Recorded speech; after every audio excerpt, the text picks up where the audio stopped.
여러분 안녕하십니까? 이 코로나 상황 속에서 선교지를 묵묵히 지키고 있는 많은 선교사들이 보내오는 선교 편지에는 공통점이 있습니다. 바로 그럼에도 불구하고 부어주시는 하나님의 은혜인데요. 장소와 시간, 또 상황과 환경에 상관없는 감사이기도 합니다.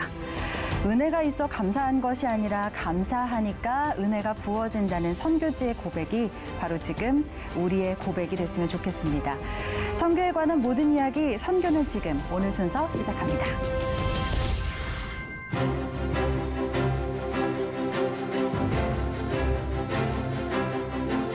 네, 먼저 저와 함께 이 시간을 책임져 주시는 두 분 소개해드리겠습니다. 김혜영 커넥트의 김혜영 선교사님, 그리고 기독신문의 노충원 기자님 나오셨습니다. 어서 오십시오. 안녕하세요. 안녕하세요. 네, 사실 저희가 지난 시간에도 이제 올해가 얼마 남지 않았다, 뭐 100일 정도 남았다 이런 이야기를 했는데 이제 여름은 완전히 갔잖아요. 이제 가을인데 좀 어떻게 지내고 계세요? 네, 가을을 즐기고 있습니다. 아, 네. 일단 단풍 드는 것도 보고 있고 맑은 하늘, 또 푸르른 하늘, 또 이제 책 읽어야 할 때이다. 이런 말들이 들어오고 있습니다. 책 읽는 거 좋아하시나요, 우리 선교사님? 아, 그럼요. 네, 알겠습니다. 네. 우리 기자님은 또 가을 어떻게 보내고 계세요? 지금 이제 10월 달 됐잖아요. 네. 10월이면 생각나는 노래가 있습니다. 네, 혹시 그 노래인가요? 이용의 잊혀진 계절과 김동규의 10월의 멋진 그날인데 요즘 외로우신가요? 어느 멋진 그날, 근데 어느 멋진 날이죠. 네. 근데 그와 더불어서 연말이 되면 많이 부르는 노래가 또 하나 있습니다. 네. 바로 이제 8월 달에 소천하신 박재원 목사님께서 지으신 찬송가 301장 지금까지 지내온 것. 주의 크신 은혜라 한이 없는 주의 사랑 어찌 이름 말하랴. 예, 자나깨나 주의 손이 항상 살펴주시고 모든 일이 주 안에서 형통하게 하시네. 예, 그 찬양을 이제 앞으로 많이 부르게 될 텐데 예, 이제 10달이 지나간 거를 후회하기보다도 10달 동안 지켜주신 하나님의 은혜를 예, 감사하고 찬미하는 그런 기간이 됐으면 좋겠습니다. 네, 좋습니다. 이용의 잊혀진 계절로 시작했지만 마무리는 은혜롭게. 저희가 사실 남아있는 하루하루를 소중하게 여기면서 또 감사하는 마음으로 살아가는 방법밖에 없잖아요. 그렇게 좀 마무리를 했으면 좋겠다는 생각이 듭니다. 자, 그럼 본격적으로 오늘 순서 시작해 보겠습니다. 먼저 사진 한 장으로 전하는 선교 이야기부터 만나보죠. 노충원 기자님. 카리스마 있게 생기셨어요. 네, 누구시죠? 네, 한석진 목사님이시고 1868년부터 1939년까지 네, 이분도 이제 평양신학교 1회 졸업생 중에 이제 한 분이신데요. 1909년에 이제 일본으로 선교사를 가셔서 3개월 동안 이제 일본에 계시면서 유학생을 중심으로 한 한인교회를 지도하시고 또 거기서 이제 교회 임직식을 또 지도하시고 이렇게 또 교회를 조직교회로 든든히 세우셨던 예, 그런 분이십니다. 그렇다면 우리나라에서 이제 시작한 일본 선교의 시작이 이 한석진 목사님을 통해서 이루어졌다 이렇게 보면 될 것 같은데 사실 일본 하면 또 궁금한 게 있잖아요, 저희가. 그렇죠. 사실 일본 하면 이제 한글 성경을 더 전해주거나 이수정 분의 이름을 떠올리시는 그런 분들도 많으실 것 같은데. 네.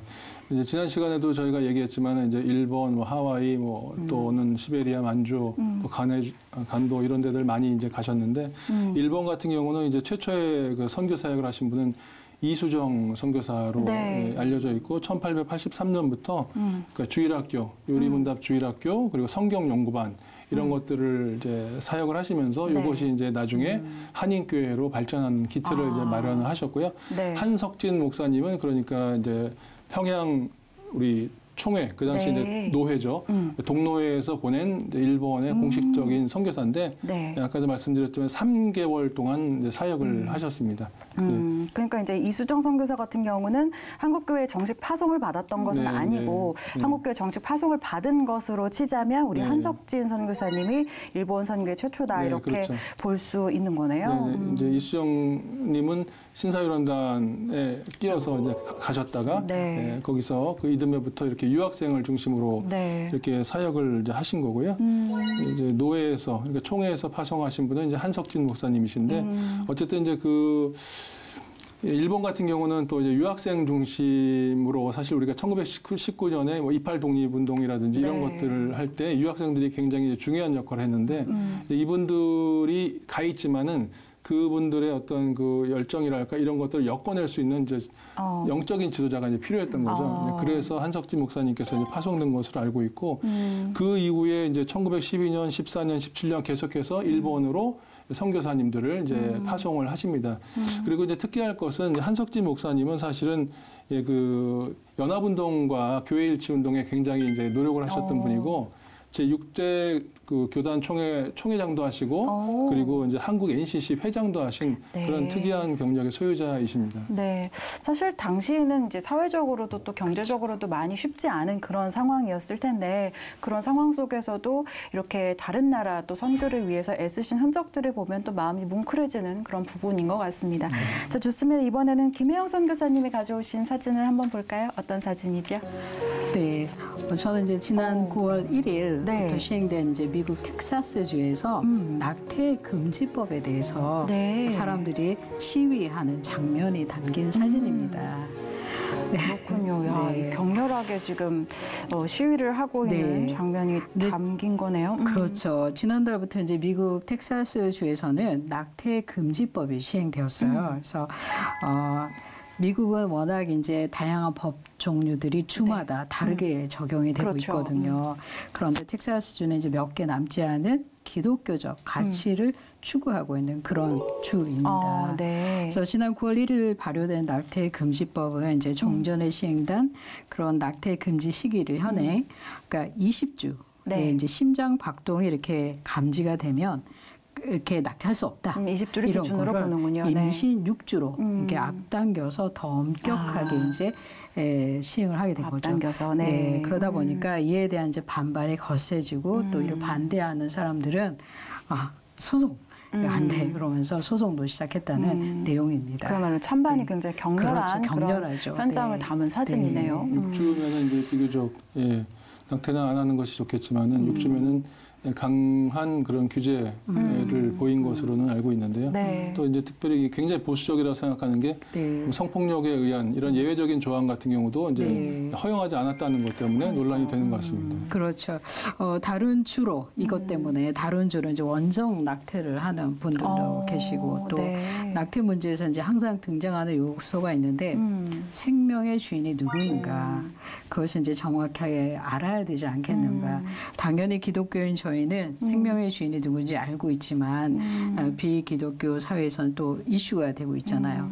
그래서 이제 이 낙태 금지법으로 인해서 신고하면 또 포상금을 주겠다. 또 예외 조항을 마련하겠다. 논의가 필요한 여러 가지 부분들이 있겠지만 여성이 이제 자기 결정권으로만 또 접근해서 볼 수 없는 그런 부분이 또 있지 않겠습니까? 그렇죠. 그래서 이제 낙태가 필요하지 않도록 하는 그런 사회적 안전망을 갖추고 또 생명에 대한 그런 인식을 우리가 올바르게 갖고 또 제대로 변화하는 그런 사회가 돼야 되지 않겠는가 하는 생각을 하게 됩니다. 우리나라 같은 경우도 이제 2021년 1월부로 낙태죄 그 처벌 조항이 폐지돼가지고 우리가 낙태 그러면은 그 법 개정안 그러면 이제 그 처벌 조항이 삭제된 그 형법이라든지 이런 관련 개정안들에 대한 논의들이 좀 있었고 이제 정부가 임시 14주까지는 허용을 무조건 하고 그다음에 24주부터는 조건부 낙태를 허용하고 이렇게 됐었는데 이제 의료계 같은 경우는 이제 10주까지는 해야 된다 이렇게 얘기했고 또 이제 낙태 반대하시는 분들은 아예 낙태는 안 된다 이런 건데요. 그런 것들이 계속 지금까지도 논란이 되는 것도 저희들이 좀 주목해야 될 것 같습니다. 네, 그렇군요. 중요한 것은 이것이 정치적 이슈로 활용이 되는 것이 아니라 정말 우리가 그 가운데서 생명의 본질이 무엇인가를 다시 한번 깨닫고 좀 지혜로운 해법을 찾는 게 중요하지 않을까 그런 생각을 해보게 되네요. 자, 계속해서 이번에는 임마누엘의 하나님을 고백하는 선교지 현장 만나보는 시간으로 이어가 보도록 하겠습니다. 오늘은 필리핀으로 함께 가봅니다.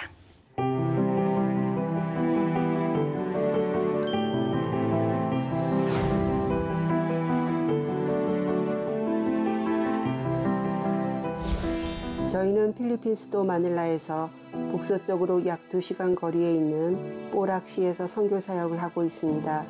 9년 전 이곳 뽀락에서 4명의 아이들과 함께 작은 유치원을 시작했습니다. 카톨릭이 강한 지역사회에서 한국 선교사가 크리스찬 학교를 시작하기란 쉽지 않았습니다. 저희 네버랜드 크리스찬 학교는 말씀과 찬양으로 하루를 시작합니다. 현재는 이렇게 평화롭게 하루를 시작하지만 초기 설립 당시는 학교 사역이다 보니 교실 건축 문제, 학교 인가 문제, 학생 모집 등 저희가 감당할 수 있는 사역이 아니라는 사실을 알게 되었습니다. 그때마다 포기하고 싶었지만 다시금 저희를 위로해 주시는 분은 하나님이셨습니다.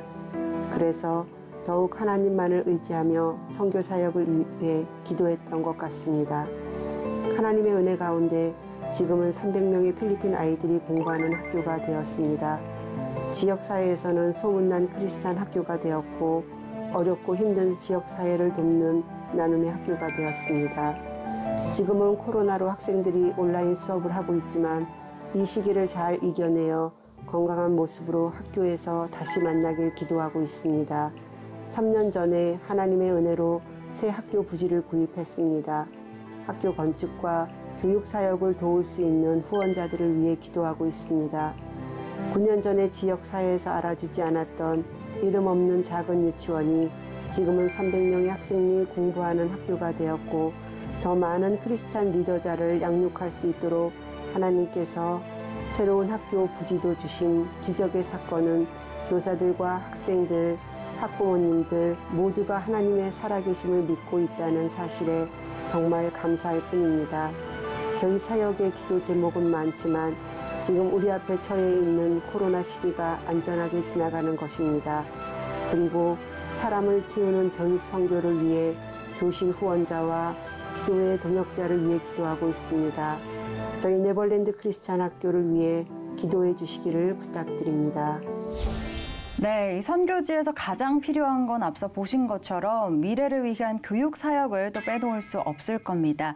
우리 배말순 선교사님 연결해서 좀 더 자세한 이야기 들어보도록 하겠습니다. 선교사님 안녕하십니까? 안녕하세요. 필리핀에서 사역하고 있는 배말순 선교사입니다. 네, 선교사님 반갑습니다. 우리 선교사님께서 계신 지역이 마닐라에서 한 2시간 정도 떨어진 곳이라고 하셨는데 거기에 그러면 기독학교를 처음으로 좀 세우신 건가요? 저희가 이곳에 기독교 학교를 처음 세웠죠. 처음에 이곳을 리서치할 때 25년 전에 여기가 화산으로 인해 폐허가 된 곳이었어요. 그곳에 다시 도시가 세워지면서 이곳에 크리스찬 학교가 필요하겠다 생각이 들어서 시작하게 되었고요. 2012년에 이제 처음 학교를 세웠고 유치원부터 시작해서 이제 10년을 향해 가고 있습니다. 아니 설립 10주년을 바라보고 또 학교의 학생들도 이렇게 300여 명이 됐으니 얼마나 뿌듯하시겠어요. 지역에서 학교가 하나 든든하게 또 있다는 것은 사회에 미치는 영향도 매우 크지 않겠습니까? 어떤가요, 선교사님? 처음에 4명에서 시작해서 이제 300명이 되었으니까 저희한테는 너무너무 큰 기쁨이고 하나님이 주신 귀한 열매라고 생각을 합니다. 저희가 이제 저희 아이들을 보면서 아이들이 예배드리고 또 성경 구절 애우고 크리스찬 교육을 통해서 변화되는 모습을 보면서 이게 정말 하나님이 주신 우리에게 귀한 열매라고 생각을 하면서 열심히 하고 있습니다. 그리고 저희가 이제 이 지역에 학교가 시작되면서 변화되는 것들이 많이 생겼어요. 주위에 집들도 많이 생겨나고 또 저희가 혼자 선교할 때보다 이제 학부모님들이 생기면서 학부모님들과 협력하여서 산속 아이들도 더 도울 수 있고 또 지역 사회의 어려운 빈곤층들을 찾아서 나누는 행사도 할 수 있는 좋은 그런 여건들이 되었다고 볼 수 있어요. 예, 선교지의 교육 사역도 이제 코로나 이후의 상황에 대한 준비가 필요할 것 같은데 어떻게 대비하고 계신가요? 코로나 이후에 저희가 여러 가지로 해야 될 것들이 참 많이 있어요. 특별히 이제 코로나가 사라지고 다시 저희들이 수업을 시작했을 때 당장 이제 필요한 것들은 교실이에요. 그래서 그 교실을 짓기 위해서 이제 기도하고 있어요. 후원자들을 붙여주시고 또 기도의 동역자들도 붙여주셔서 저희가 앞으로 해야 될 교육 선교에 더 열심을 다할 수 있도록 후원자를 찾고 있습니다. 네, 이 교육을 통해서 필리핀의 미래를 짓고 계신다 이렇게 표현을 해도 과언이 아닐 것 같은데요. 그렇다면 네버랜드 크리스천 학교의 비전도 나눠주시면 좋을 것 같습니다. 필리핀은 코로나 이후에 락다운을 엄청 많이 하는 편이에요. 그래서 일단 저희가 이 선교지에서 움직이는 게 어려움이 많이 있어요. 마스크도 써야 되고 페이스 실드도 껴야 하기 때문에 숨쉬기가 불편해서 힘든 그런 어려움들도 많이 있지만 저희들이 또 하나님께서 하라고 하시면 달려가야 되는 사명이 있기에 최선을 다해서 선교 사역에 임하고 있고요.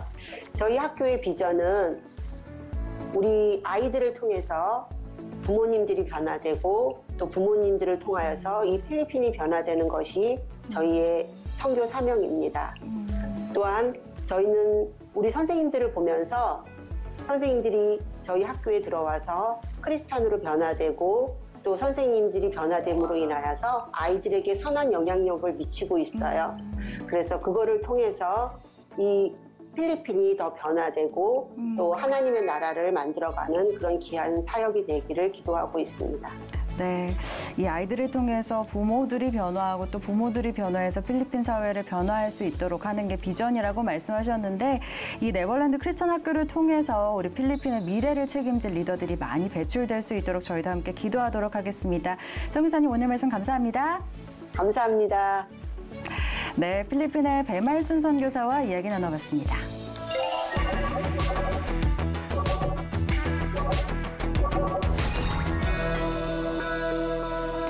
지난주 김승하, 배승민 부부의 아름다운 삶의 이야기를 만나봤는데요. 오늘은 그 두 번째 시간입니다. 선교사의 자녀로 성장해서 느끼고 깨달았던 것들을 이제 가정을 이루고 남편과 함께 하나님 나라를 이뤄가고 있는 김승하, 배승민 부부의 남은 이야기 지금 바로 만나보겠습니다.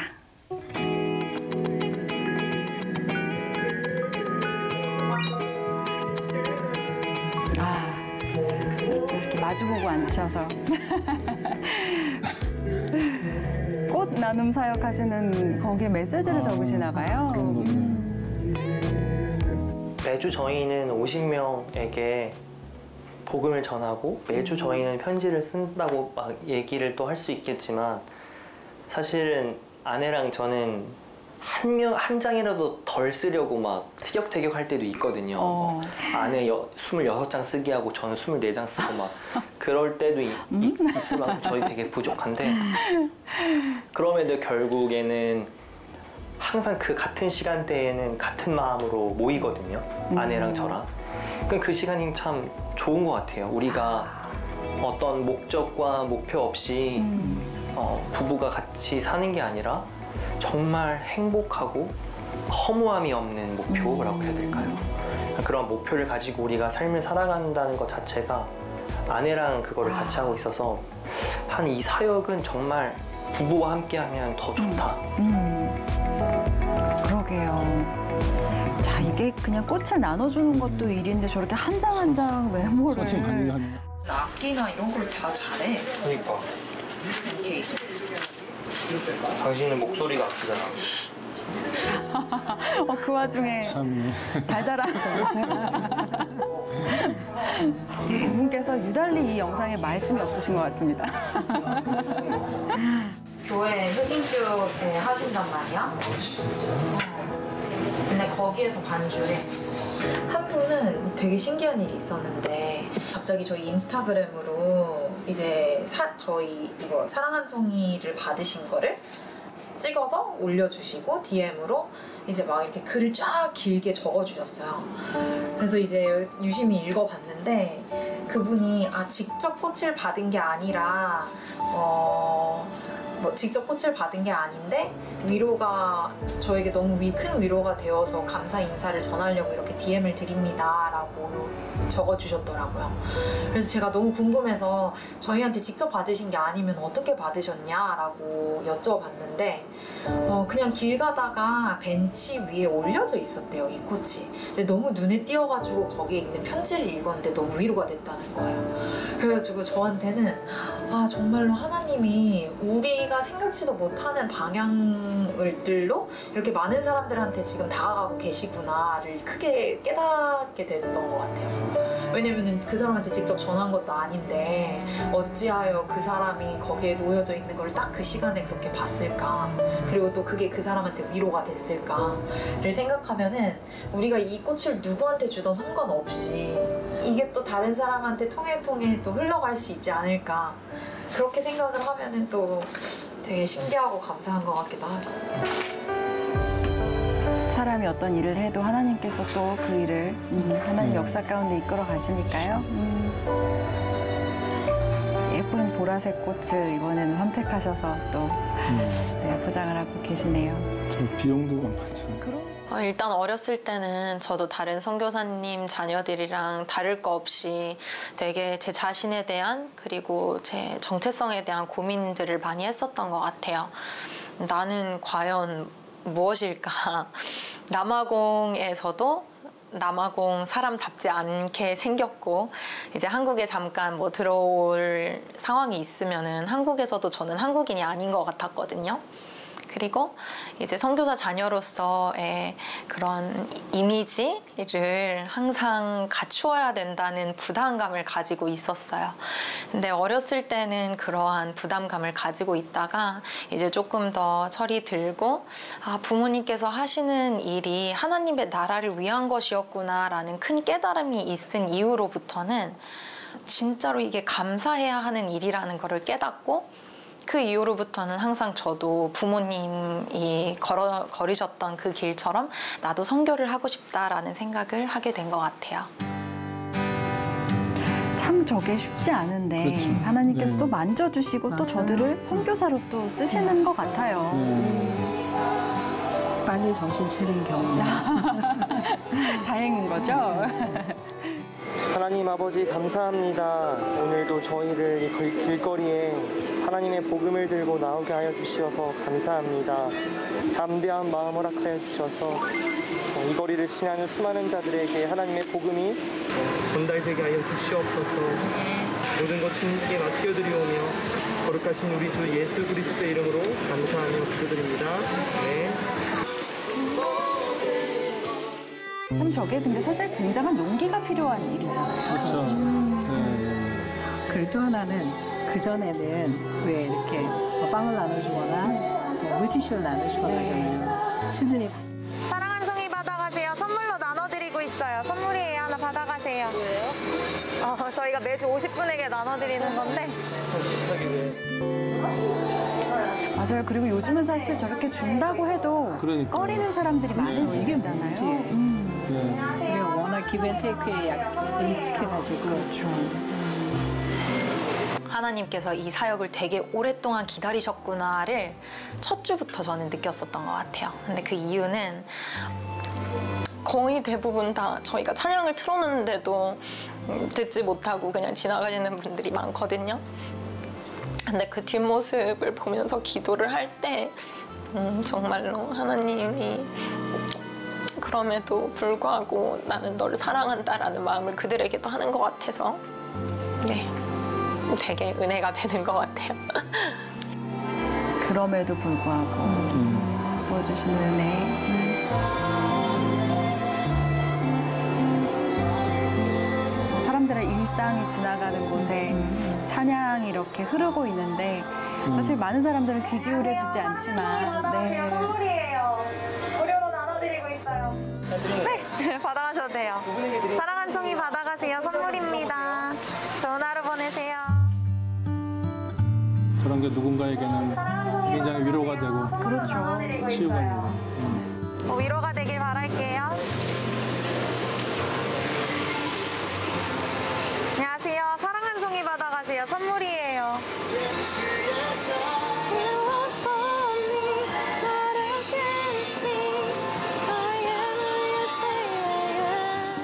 생각보다 50송인데 좀 꽤 오랜 시간 있어야겠어요. 받아가세요. 선물이에요, 선물. 편지 위로가 되길 바랄게요. 하나 받아갈래요, 친구?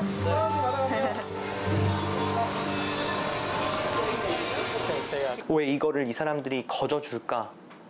이걸 왜 주는지에 대한 궁금함을 물으면서 저희한테 질문을 했을 때 사실은 저희들은 그 질문을 기다리거든요. 그때 우리가 정말 하나님의 복음을 그들에게 전할 때 되게 저희들에게 참 기쁨이 있거든요. 그러한 많은 일들이 지금도 일어나고 있고 매주 나갈 때마다 정말 저희가 은혜 없이는 이게 계속할 수가 없는 건데 매주 지속할 수 있도록 은혜를 주시고 여건도 허락해 주셔서 감사함으로 하고 있습니다. 이거예요. 공부하는데 공부 열심히 하고 왔죠? 혹시 아니세요? 이 편지 저희가 직접 적었으니까 꼭 한번 편지 꼭 읽어보세요. 네. 귀여워. 사랑하는 송이 받아가세요. 선물이에요. 두 분에게 드리는 선물입니다. 꼭 편지 한번 읽어보세요.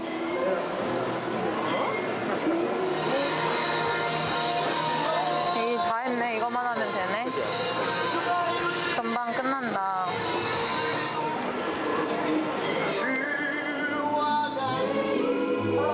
그렇게요. 저렇게 지나가시는 분들도 계시고.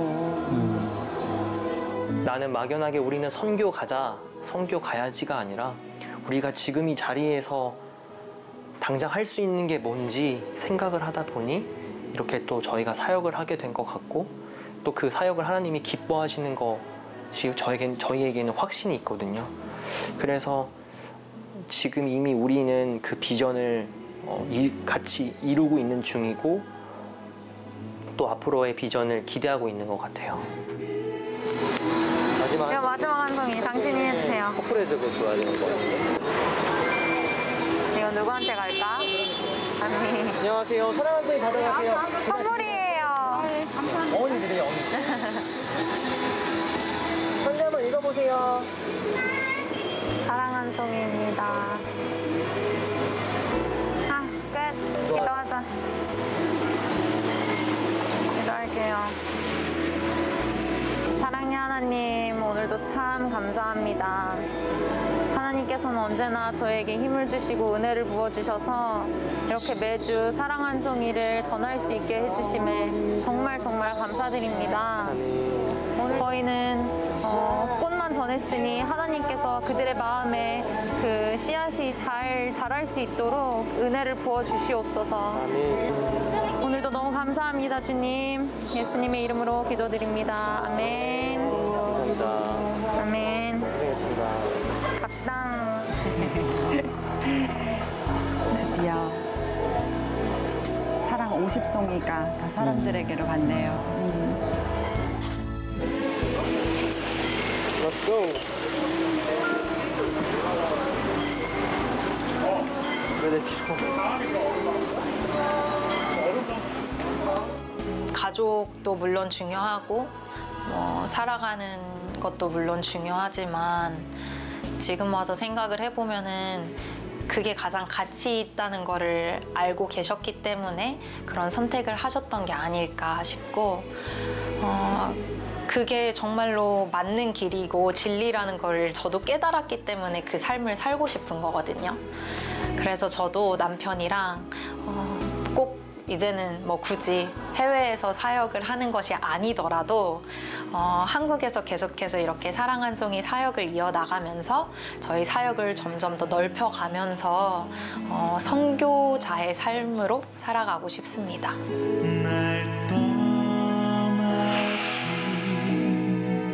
네, 좋습니다. 김승아, 배승민 부부의 두 번째 이야기, 또 사랑 한 송이 사역을 이어가는 그런 모습까지 저희가 함께 만나봤는데요.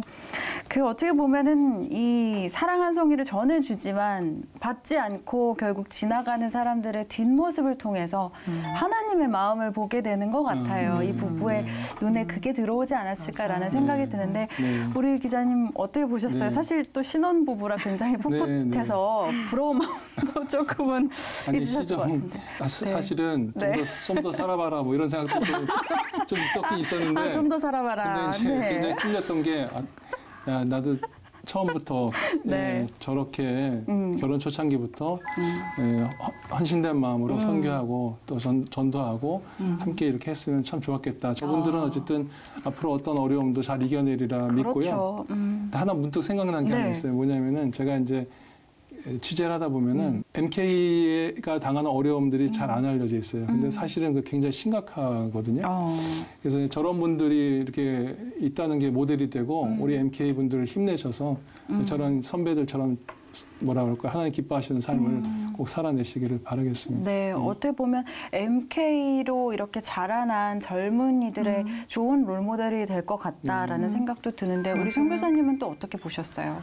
일단은 내가 믿고 알고 있는 것을 일상생활에서 실천한다는 것.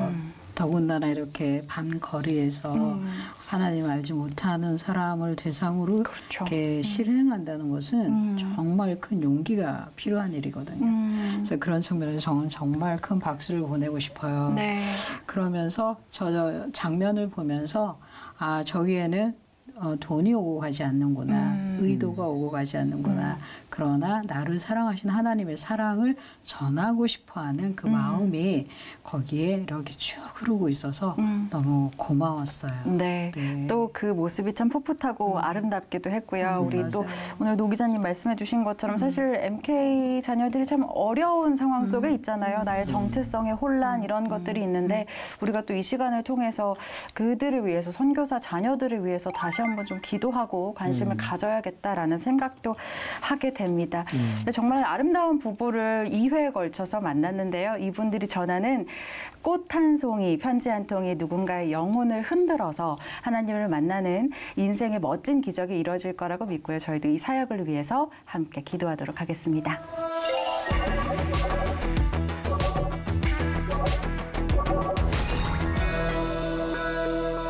네, 매주 이 시간 하나님 나라 확장을 위해 다양한 모양으로 선교에 헌신하고 있는 분들을 만나고 있습니다. 오늘은 한국 OMF 선교회 공배들어 대표님을 스튜디오에 모셨습니다. 대표님 어서 오십시오. 네, 안녕하세요. 반갑습니다. 네, 바쁘실 텐데 이곳에 나와주셔서 감사드립니다. 네, 저희가 감사하죠. 네, 먼저 우리 OMF 선교회에 대해서 여쭤볼 텐데요. 소개를 좀 부탁드리겠습니다. 네, 한국 OMF는 1980년도 5월에 출범을 하게 됩니다. 네. 작년까지 해서 40주년이 됐고요. 올해 41주년. 그러니까 국제 OMF로서는 네. 156년이 됐습니다. 네. 한국 OMF가 어떻게 출범했냐 아니면 어디서 왔느냐 그것은 허드슨 테일러로부터 올라간다고 생각합니다. 허드슨 테일러 선교사가 중국 내지 선교회를 탄생시키시는데요. 네. 그때 그 선교 현장에서 사역할 때 어려움이 많았죠. 네. 그런 가운데 중국 내지 선교회가 1865년에 시작이 됩니다. 네. 그리고 1950년 공산화가 되면서 철수를 하게 되죠. 아이고. 그런 가운데 이제 OMF라는 선교회로 자리 바꿈을 하는데요. 그 이유는 이제 CIM, 차이나 일랜드 미션 중국 내지 선교회가 50년에 이제 마감을 하고 또 모든 선교사들이 중국으로부터 해외 바다를 건너서 동남아 사역으로 이동하면서 붙은 이름입니다. Overseas Missionary Fellowship이라는 OMF라는 해외 선교회라는 단체로 이름을 바꾸게 되죠. 아, 그렇군요. 네. 그러니까 동아시아 위주로 좀 선교를 하게 되면서 이름도 그렇게 바뀌게 된 거네요. 네. 그러면 동아시아의 이 복음전도 분포는 좀 어느 정도 되고 있는 상황인가요? 네, 동아시아 인구가 약 21억 정도 됩니다. 네.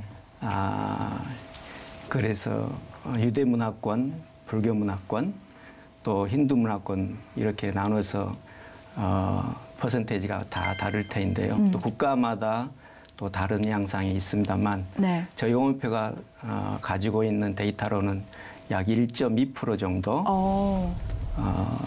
그 복음화율을 가지고 있습니다. 현재 OMF는 123미 정도 종족에게 초점을 맞추고 있고 네. 그중에서 48개 종족 가운데 사역하고 있습니다. 네, 그러니까 네. 75종족은 여전히 더 많은 사람 일꾼들이 필요한 상황입니다. 그래서 OMF가 이제 더 많은 일꾼을 필요로 하는데요. 약 1000명의 일꾼들을 보내달라고 요청하고 있습니다. 네. 그 한국 선교 초기에 보면 동남아시아 국가들로 이제 선교사님들 많이 파견하면서 시작이 됐는데 이제 좀 그런 정점이 좀 이렇게 지나갔다는 느낌도 있는데요. 그동안에 이제 선교 1세대들이 동남아에서 이루신 선교의 열매들이 이렇게 좀 맺혀가고 있는 것 같은데 어떻습니까? 네. 그렇습니다. 선교사 파송 숫자가 줄어들었다고 합니다. 또 선교사 헌신자도 점점 줄어들고 있다고 보고되고 있습니다. 그렇지만 OF는 코로나 상황에도 불구하고 여전히 헌신된 그리스도인 또 선교에 헌신하려고 하는 젊은 청년들도 있고 늦깎이로 또 헌신하고자 하는 가정들도 있습니다. 허슨 테일러가 중국에서 선교사에 갈 때는 약 45년간 정도 활동을 하게 됩니다. 1865년에 24명의 선교사를 데리고 목표는 인랜드 내지 선교회를 지향하면서 가게 되는데요. 그때 24명이 9개 성에서 활동을 하고 그 이후에 이제 1905년 허슨 테일러 선교사가 소천하시고 하늘나라 가고 난 다음에 그 결과는 이 24명의 선교사가 828명으로 증가하게 됩니다. 그리고 중국 동역자들은 1152명. 그리고 세례받은 교인들, 성도들은 10만 8,625명. 그리고 418개 교회가 개척이 됩니다. 또 여러 센터가 형성되고 학교로는 150개가 일어나게 됩니다. 네. 현재 18개 나라, 동아시아의 18개 나라에서 사역하고 있는데요. 각 나라마다 복음의 확장 소식은 여전히 들리고 있고 또 그로 인해서 굉장히 힘을 얻고 있습니다. 제가 캄보디아에서 21년간 교회 개척 사역을 했습니다. 저희는 캄보디아 필드 OMF랑 사역을 했고 그 사역 가운데 열매도 많았고 또 센터 교회를 프놈펜에 개척하고 지교회도 많이 세웠는데요. 많은 일들이 있었는데 숫자가 또 믿는 자의 숫자가 많아지고 있었습니다. 특별히 2012년 복음주의 협회에서 발표한 것에 의하면 캄보디아가 2,697개의 개신교회가 있었고 또 신자도 16만이 넘었다고 이야기하고 있습니다. 그러니까 1.19% 정도 복음화율을 보이고 있었습니다. 네. 이것이 아무래도 어려운 상황이라고 여기지만 계속 또 확장되고 발전하는 그런 상황이라고 볼 수 있습니다. 네, OMF는 선교사 허입과 훈련 과정이 어떻게 되나요? 네, 가장 중요한 부분을 말씀해 주셔서 감사합니다. 네. OMF는 3중 구조로 되어 있습니다. OMF가 인터내셔널 센터, 국제본부가 있고 네. 또 선교사를 선발해서 보내는 본부센터, 홈센터라고 네. 부르는 한국 본부가 있습니다. 네. 그리고 선교사가 가서 사역할 선교지, 필드 센터가 있습니다. 이 세 가지 구조는 유기적으로 연결돼 있어서 네. 서로 협력하고 있습니다. 선교사를 선발할 때는 이 세 구조가 함께 참여합니다. 네. 이제 관심자가 후보자가 되면 훈련을 받게 되고 네. 특별히 선교 훈련, 교차 문화 훈련, 특별히 이제 선교사가 되려면 최소한 1년의 신학 훈련이 필요합니다. 그 이상도 좋지만 1년, 그 다음에 이제 교차 선교 훈련 등 영어 훈련까지도 받아야 되는데 이런 과정들을 거치면서 선교사의 전인격적인 면과 또 선교사의 건강 문제, 육체적인 건강 문제, 심리적인 건강 문제, 여러 가지 면에서 점검을 받고 본부가 이제 이것을 승인합니다. 그래서 이것을 본부 승인, 본부 보내는 홈 승인이라고 그러는데 이것이 1차가 진행됩니다. 그 다음에는 이제 그 의료 승인이 있습니다. 의료 그 FM이라고 그러는데 메디컬 어드바이저가 본부에도 있고 필드에도 있고 국제본부에도 있습니다. 본부 소속인 그 메디컬 어드바이저는 그 선발된 후보자의 모든 건강을 점검을 합니다. 그리고 그 자료를 필드로 보냅니다. 그리고 국제본부로 보냅니다. 네. 거기서 또 점검을 해서 의료 문제가 전혀 없고 아무 탈이 없으면 그때 승인을 합니다. 그렇게 해서 승인된 사람은 이제 의료 승인 통과가 된 거죠. 그 다음에는 이제 재정 승인이 필요합니다. 저희 OMF는 특별히 하나님이 소명해서 부른 선교사라고 생각하면 하나님께서 필요를 공급하실 거다라고 확신하고 있습니다. 그런 취지에서 선교사가 필드에서 가서 필요한 생활비, 사역비, 교육, 또 자녀 교육뿐만 아니라 언어 비용, 그리고 이동 비용, 사역 여러 가지 면에서 카테고리를 나눠서 그 비용에 맞게 책정을 합니다. 네. 그 책정된 비용의 90%가 채워지면 재정 승인을 마치게 됩니다. 그런데 이제 코로나 상황에서 90% 채우기가 쉽지 않다는 것을 알게 됐고 많은 고전을 하고 있는데 그래도 믿음으로 나아갈 때 하나님이 공급하신다는 걸 후보자 선교사들이 경험하고 또 올해도 2가정이 이렇게 나가게 됐습니다. 최종적으로는 이제 4가지 승인이 필요한데 마지막 4가지 승인은 필드 승인입니다. 필드 사역지에서의 승인인데요. 본부가 재정 승인과 메디컬 승인을 됐다고 이제 결정이 되면 제 대표가 된 제가 이제 코멘트를 써서 이 사람이 이제 승인이 완료된 것 같습니다. 필드 승인을 요청합니다. 그러면 필드 디렉터가 모든 걸 점검한 다음에 승인을 허락합니다. 그러면 최종 단계가 마무리되고 후보자는 오리엔테이션 코스로 갈 수가 있게 됩니다. 이것이 이제 우리 단체의 포 클리어런스라고 그러는데 4가지 승인이 완료되는 그런 단계를 거치게 된다고 생각합니다. 네, 그렇군요. 참 이렇게 훈련을 받고 또 점검을 받고 또 승인을 받기까지 이런 과정이 쉽지가 않을 텐데 그럼에도 끊임없이 이렇게 헌신자들이 나온다는 건 참 감사하고 또 은혜로운 일이 아닐까 싶습니다. 참 근 30여 년 동안 이 선교사의 지원 추이는 그렇다면 좀 어떻게 될까요? 네, OMF 한국 상황은 1990년대하고 2000년대, 2010년까지 굉장히 그 후보자들이 선교 후보자들이 많이 배출되고 또 선발됐다고 생각을 합니다.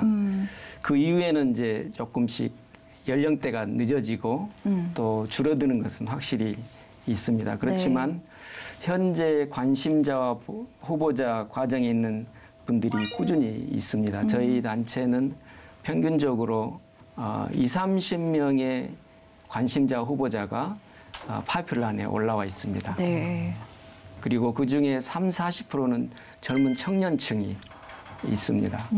여전히 숙제긴 하지만 이렇게 한국 교회가 또 선교에 적극적으로 동참하고 또 젊은이들과 또 헌신하도록 선교적인 교회로 다듬어져 가기 때문인지 여전히 저희에게는 또 이렇게 추수꾼들이 있다고 생각이 되고 있습니다. 특별히 한국 교회가 젊은 청년 세대가 부족하다 이렇게 이야기하는데요.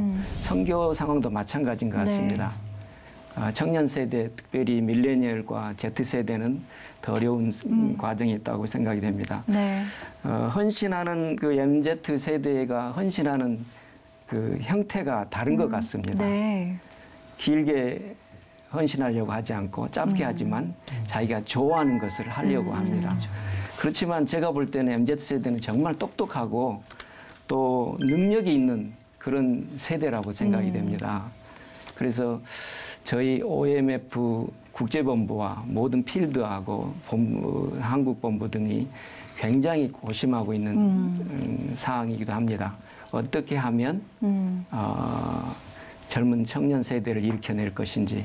그래서 리이매진 프로젝트라는 그 프로젝트를 진행하고 있습니다. 아마 길만 잘 열어주면 젊은 세대가, MZ세대가 더 헌신하고 또 아름다운 선교로 동원되리라고 생각이 됩니다. 선교 현장에서의 그 니즈도 좀 변화가 있는지요? 어떻습니까?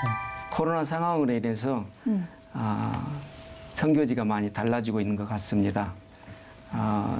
각국의 봉쇄 조치와 비자 통로가 좁아지면서 입국이 어려운 상황이고 특별히 제한 국가인 중국과 베트남, 또 말레이시아 같은 나라들이 굉장히 어렵습니다. 그래서 현재 OMF가 주도하고 있는 것은 새로운 방향을 추구하는 겁니다. 네. 그래서 이제 인테그랄 총체적 선교를 어떻게 그러면 할 수 있을 것인지, 또 디아스포라 사역은 어떤 사역으로 우리가 더 개진할 건지, 현재 OMF에서 디아스포라 사역, 원래는 동남아 지역만 사역을 하게 돼 있는데 네. 동남아인들이 가는 모든 곳은 이제 선교지가 됐습니다. 네. 그래서 현재 60개 국가에서 선교사들이, OMF 선교사들이 활동을 하고 있습니다. 예를 들면 아프리카, 케냐, 또 유럽, 아메리카, 남미까지 들어가서, 왜냐하면 동남아인들이 흩어진 지역이 전 세계적이기 때문에 네. 그분들을 향해서 선교하는 그런 모델을 구상하고 있고 실제 그렇게 또 하고 있습니다. 네. 그래서 DRM이라는 필드가 생겼어요. 디아스포라 리터닝 미니스트리. 그래서 돌아갈 사람들, 특별히 5년 안에 다시 본국으로 돌아가서 또 신앙생활을 할 수 있는 사람들을 겨냥해서 사역하는 필드입니다. 그래서 모든 나라에서 거의 사역을 하고 있는 상황입니다.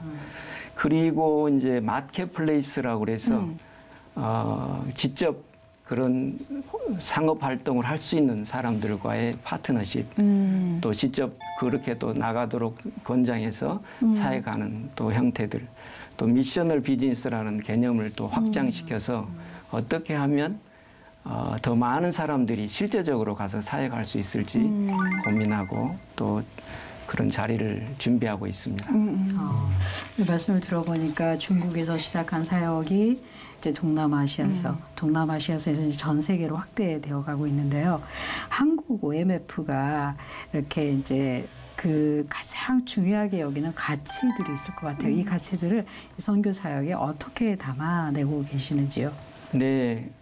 이 가치는 결국 이제 허슨 테일러가 시작했던 그 시작점으로부터 우리가 가치를 발견할 수밖에 없는데요. 허슨 테일러 선교사님이 이렇게 이야기했어요. 우리가 필요한 것은 위대한 믿음이 아니라 위대하신 하나님을 믿는 것이다. 아멘. 하나님의 방법으로 하는 하나님의 일에는 결단코 하나님의 공급하심이 부족함이 없을 것이다 라고 말을 했어요. 그래서 우리 단체의 가장 첫 번째 키워드라고 생각하는 가치는 우리는 하나님을 신뢰한다. 믿음 선교입니다. 그래서 저희는 모금을 할 때나 또 후원을 요청할 때 직접 하지 않습니다. 물론 물어보면 대답은 하지만 또 기도 제목으로 올릴 수는 있지만 전혀 물질적인 요청을 하지 않고 하나님이 공급하실 것을 기다리고 기대하고 그렇게 믿고 선교하고 있습니다. 또 두 번째로 이야기할 수 있다면 사역적인 면에서 미전도 종족 가운데서 복음이 증거되고 또 교회가 세워지는데 초점을 맞추고 있습니다. 가능하면 다른 선교사들이 가지 않은 지역을 선택하려고 하고 있고 또 아직도 복음이 듣지 못한 그런 지역에 집중하려고 하고 있습니다. 그리고 이제 허슨 테일러가 처음부터 주장하고 강화시켰던 것은 토착화. 토착화. 그래서 저희가 목표로 하는 것은 비전을 두고 목표하는 것은 각 종족 가운데 교회가 세워지고 그 종족이 또 다른 종족을 선교하는 토착적이고 성경적인 교회 운동이 일어나기를 꿈꾸고 있습니다. 네. 좋습니다. 참 여러모로 참 큰 꿈을 가지고 또 비전을 가지고 달려가고 계신 것 같은데 마지막으로 좀 기도 제목 있으시다면 또 궁극적인 목표가 있으시다면 함께 나눠주시면 좋겠습니다. OMF는 동아시아의 신속한 복음화를 위해서 복음을 듣지 못하고 구원받지 못한 약 6억 명의 사람들에게 더 나가기를 바라고 있습니다. 국제 OMF와 또 각 필드와 각 홈센터들이 같이 기도하는 것은 약 1,000명 이상의 새로운 일꾼들, 하나님께서 그런 추수꾼들을 보내달라고 기도하고 있고 한국 OMF는 40~50명의 또 다른 선교사가 5년 안에 나갈 수 있기를 기대하고 있습니다. 네. 허슨 테일러가 이렇게 이야기를 했어요. 허슨 테일러가 내가 만약 1000파운드가 주어진다면 중국을 위해서 다 쓰겠습니다. 그리고 내가 1000개의 생명이 더 주어진다 그래도 중국 사람을 위해서 드리겠습니다. 그렇지만 중국이 아니라 예수 그리스도를 위해서 드리겠습니다. 저희 선교회가 가지고 있는 비전에 따라서 또 가치와 목표에 따라서 이렇게 복음에 초점 갖고 또 예수 그리스도에게 초점 맞춰서 네. 계속 나갈 수 있도록 기도해 주십시오. 네, 알겠습니다. 자, 우리에게 필요한 것은 위대한 믿음이 아니라 위대하신 하나님을 믿는 것이다라는 허드슨 테일러 선교사님의 말씀을 또 인용을 해주셨는데 그 위대하신 하나님을 믿고 나아가는 여정을 위해서 저희도 함께 기도하도록 하겠습니다. 한국 OMF 선교회 공베드로 대표와 이야기 나눠봤습니다. 오늘 말씀 감사합니다. 감사합니다. 고맙습니다.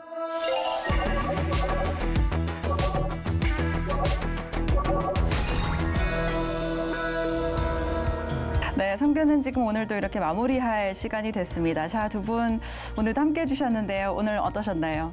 네, 저는 이 미디어 선교, 방송 선교의 중요성을 다시 한번 생각해 볼 수 있었습니다. 네. 오늘 이렇게 나와주신 분들의 내용, 이야기, 간증을 네. 통해서 이 방송을 보시는 분들이 야, 나 선교사 지원해야겠다. 나도 저렇게 해야겠다. 그런 생각을 갖게 되면 참 좋겠다라는 마음을 갖게 됐습니다. 네, 좋습니다. 우리 기자님은 어떠셨어요? 필리핀 아까 학교 이름이 네버랜드잖아요. 네. 네버랜드가 이제 피터팬의 배경이 되는 나라인데 피터팬이 네버랜드로 가자고 그랬을 때 아무도 믿지 않았고 웬디가 피터팬을 손을 잡고 하늘을 날아서 네버랜드를 구경을 했습니다. 네. 아마도 여기 오늘 나오신 모든 선교사님들 또 우리 MK 부부들 이런 분들 사람들이 그런 곳이 없다라고 믿지 않지만 네, 그곳이 반드시 있음을 확신하고 그곳을 이끌기 위해서 손을 내미는 그런 피터팬 같은 역할을 하시는 것 같은데요. 네. 힘내시기를 기원하겠습니다. 네, 사실 저희가 늘 다양한 선교지를 가고 또 다양한 곳에서 선교하시는 분들의 이야기를 들어보면 사실 하나님이 위대하신 하나님을 믿고 따라가는 것, 그 여정에 우리가 가야 할 답이 있는 것 같습니다. 맞습니다. 위대하신 하나님을 믿으면서 저희도 오늘도 이 자리에서 우리가 해야 할 일을 좀 함께 찾았으면 좋겠다는 생각을 해봅니다. 자, 오늘도 지구촌 곳곳에서 선교 사역은 멈추지 않고 계속되고 있습니다. 이 멈추지 않은 사역을 위해서 함께 기도해 주시면 감사하겠습니다. 저희는 다음 주에 선교 현장 이야기로 다시 찾아오겠습니다. 시청해 주신 여러분 고맙습니다.